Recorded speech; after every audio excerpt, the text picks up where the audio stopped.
Hello everyone, welcome back. तो चलिए बिना टाइम वेस्ट किए बिग बॉस के लास्ट पार्ट पे नजर डालते हैं।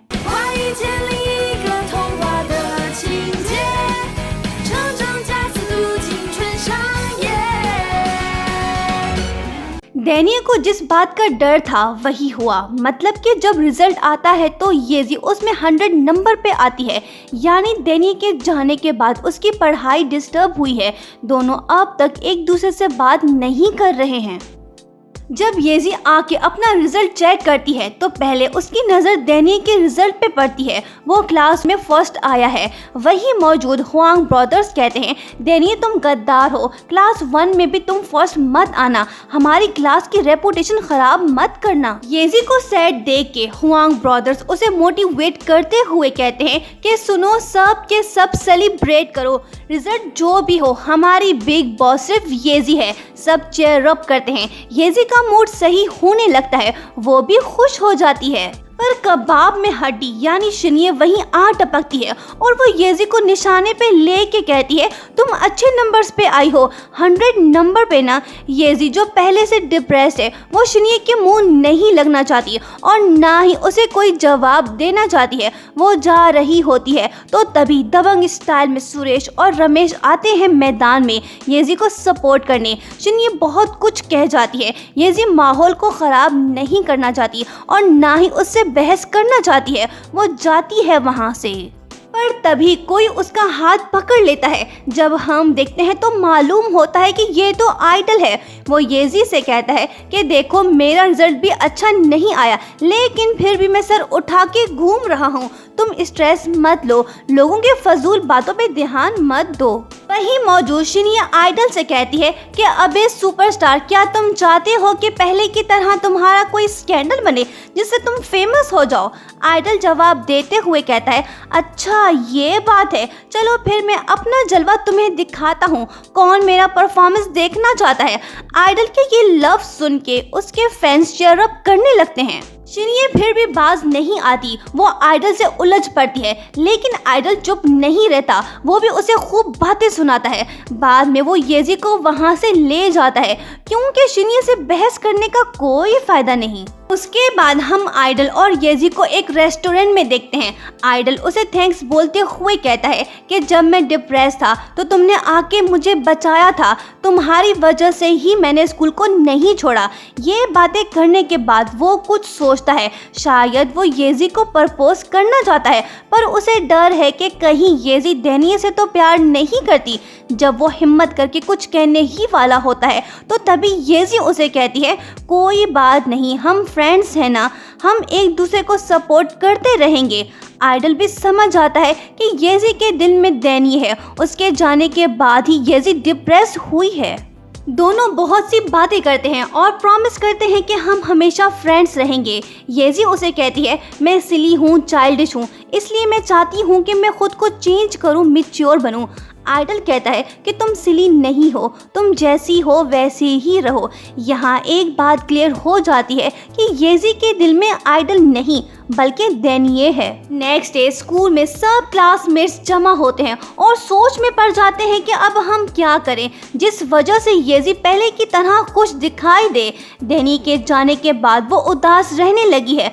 आइडल उन्हें कहता है कि डैनियल भी यही चाहता था, देखो ना अब येजी कितनी चेंज हो गई है, ये तो सही हुआ ना। जू शन कहती है कि ये तो ठीक है, पर सच ये है कि येजी खुश नहीं है, वो हर वक्त उदास रहती है, उसका दिल किसी चीज़ में भी नहीं लग रहा।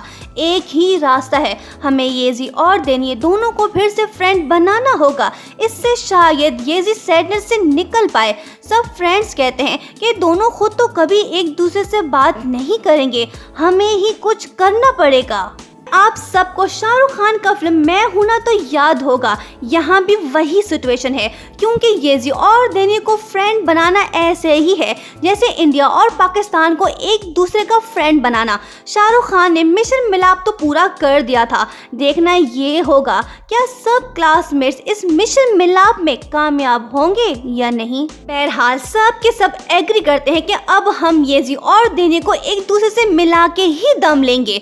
सब सोच में पड़ जाते हैं कि कैसे उन दोनों को एक साथ किया जाए ताकि वो दोनों एक दूसरे से खूब बातें करें, उनकी नफरतें खत्म हो जाएं और उनका दिल साफ हो जाए। हर कोई अपना प्लान बताता है। आखिर में सब डिसाइड करते हैं कि हमें दोनों को अम्यूजमेंट पार्क में किसी तरह एक साथ करना होगा, यही बेस्ट वे है। प्लान के मुताबिक जूशन जाके एक टिकट देती है येजी को और दूसरी तरफ सुरेश और रमेश क्लास 1 में जाके एक टिकट देते हैं डेनिये को। मिशन मिलाप शुरू हो चुका है। सैटरडे को अम्यूजमेंट पार्क में सब फ्रेंड्स एक कोने में छुपते हैं और इंतजार करते हैं ताकि वो सब देख सकें कि उनका प्लान कामयाब हो रहा है या नहीं। पर तभी सुरेश और रमेश भागते हुए आते हैं और सबसे कहते हैं कि भागो, गार्ड्स आ रहे हैं। दूसरी तरफ येजी और डेनी अलग अलग पार्क में भटक रहे होते हैं और सोचते हैं कि हमें टिकट्स देख के बाकी सब कहाँ मर गए, वो क्यों नहीं आए अब तक।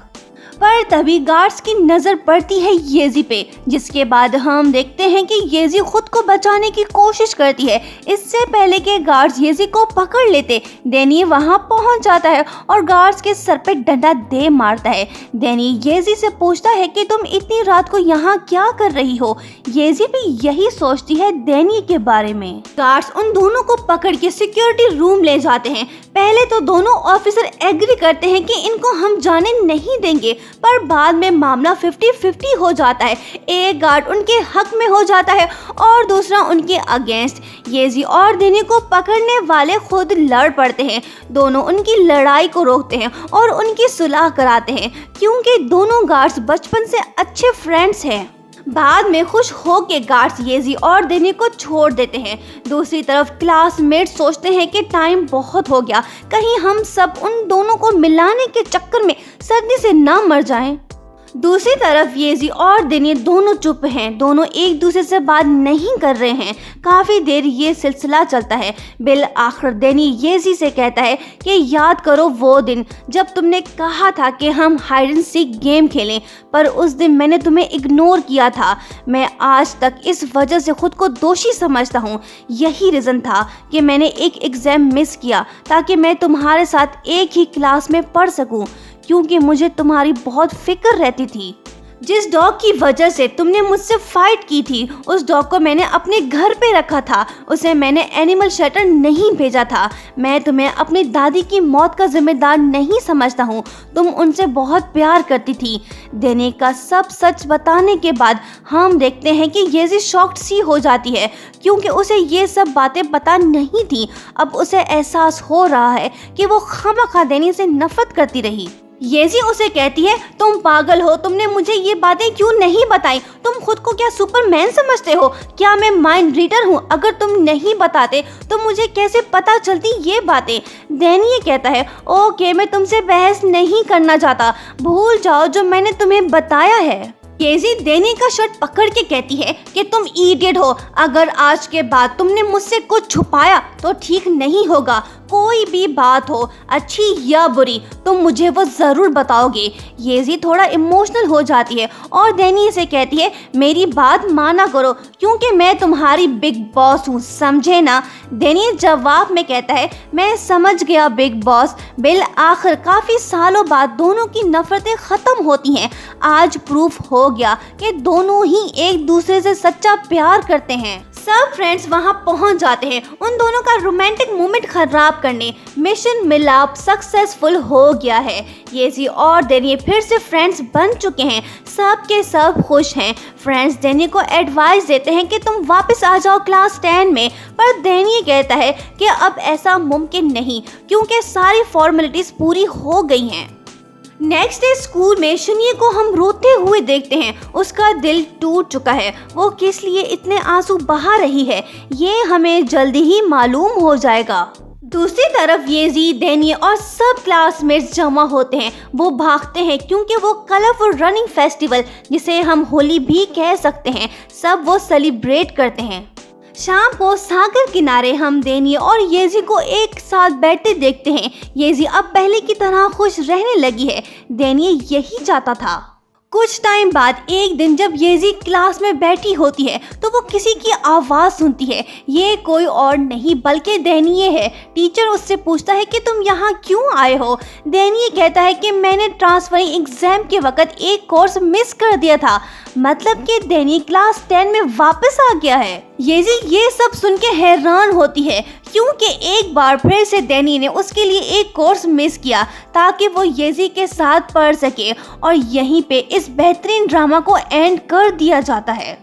ड्रामा मेकर सब कुछ तो नहीं दिखा सकते ना, हमें भी कुछ सेंस इस्तेमाल करना चाहिए कि आगे क्या हुआ होगा। जो समझ रहे हैं कि इस ड्रामे की हैप्पी एंडिंग नहीं हुई है तो उन्हें बताते चले कि इस ड्रामे की सैड एंडिंग भी नहीं हुई क्योंकि डेनी क्लास 10 में वापस आ गया है। शिनी इसी वजह से रो रही थी।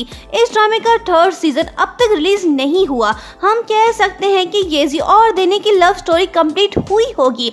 आप सब क्या कहते हैं इस ड्रामे के बारे में, और आपको ये ड्रामा कैसा लगा?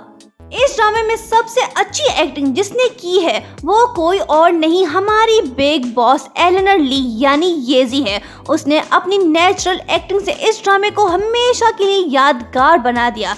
36 एपिसोड्स देखने के बाद भी यही फील होता है कि ये ड्रामा शॉर्ट है। Thanks all of you for liking this drama so much.